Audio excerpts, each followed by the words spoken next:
In this tutorial, I'll show you how to manage your team in CloudRaptor, including inviting members, assigning roles, and controlling access.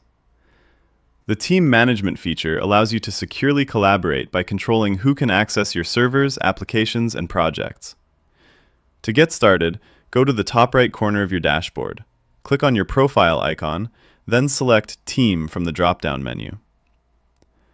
In the Team Management page, you'll see three main sections: Members, Invite Member, and Team Info.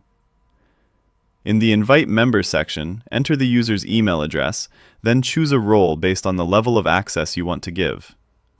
Owner has full access, including billing and team control. Admin can manage servers and applications. Member can manage assigned resources, and Viewer has read-only access. Click Send Invitation, and the user will receive an email to join your team. In the Members section, you can see all active team members, their email addresses, and assigned roles.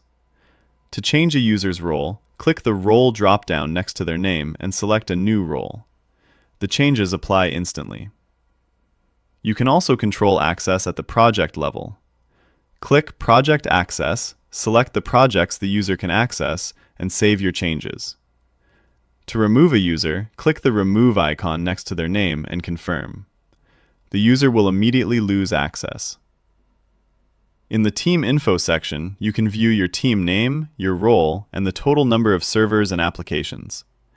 Only the owner can manage billing, transfer ownership, or delete the team. And that's how you manage your team in CloudRaptor.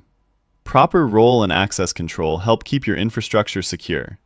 If you're still stuck, contact our dedicated support team for any of your queries, or reach out at support@cloudraptor.io.